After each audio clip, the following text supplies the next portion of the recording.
ورحمة الله وبركاته. الحمد لله رب العالمين، والصلاة والسلام على سيد المرسلين وعلى آله وأصحابه أجمعين.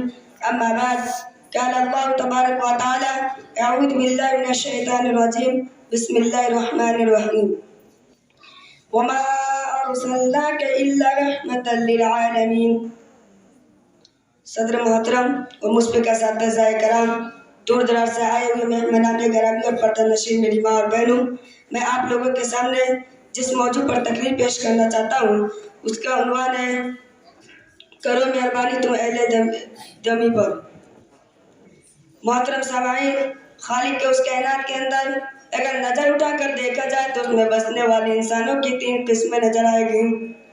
ایک وہ ہے جو اپنے لیے جیتے، دوسرے وہ ہے جو دوسروں کا تکلیف کا خیال کرتے ہیں، اور تیسرے وہ لوگ ہیں جس کی زندگی مخلوق خدا کے لیے واقف ہے، جو دوسروں کی تکلیف سے غمزدہ ہوتے ہیں اور جنہیں ہر وقت ہی فکر دامن کیے ہوتا ہے کہ کیسے مخلوق خدا کے کام آئے۔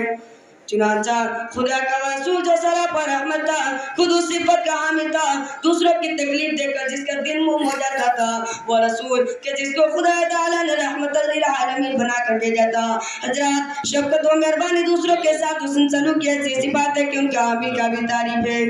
لہذا مذہب اسلام نے اس کی بڑی تاکید کی ہے، اور اللہ تعالیٰ اپنے حبیب جناب محمد رسول اللہ صلی اللہ علیہ وسلم کو رحمت للعالمین بنا کر بھیجا ہے۔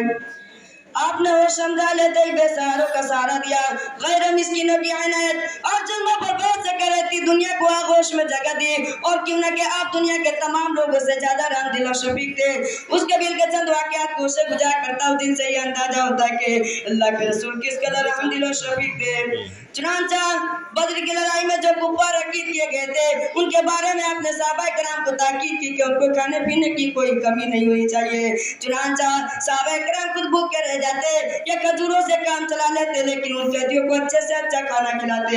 اس طرح ان قیدیوں کے ہاتھ پاؤں جکڑ کر پیروں میں باندھ دیے گئے تھے، جن کی تکلیف کی وجہ سے وہ کرا رہے تھے۔ ادھر آپ صلی اللہ علیہ وسلم ان کی کرا سن کر بار بار کروٹیں بدل رہے تھے، نیند نہیں آ رہی تھی۔ صحابہ کرام سمجھ گئے کہ ان کو قیدیوں کی تکلیف کی وجہ سے نیند نہیں آ رہی، چنانچہ صحابہ کرام ان قیدیوں کے گرے ڈھیلی کر دیتی ہے تو آپ کی بے چینی دور ہو گئی۔ ایک دفعہ کا واقعہ کہ ایک غلام آٹا پیس رہا تھا اور ساتھ ہی کرا رہا تھا، آپ آئے اور ان کو آرام سے لٹا دیا اور خود ہی پورا آٹا پیس دیے اور فرمایا جب بھی تمہیں آٹا پیس رہے ہو مجھے بلا لینا۔ برادران اسلام، مذہب اسلام کے اندر باہمی اور ہمدردی کرنے کی بڑی تاکید اور فضیلت آئی ہے۔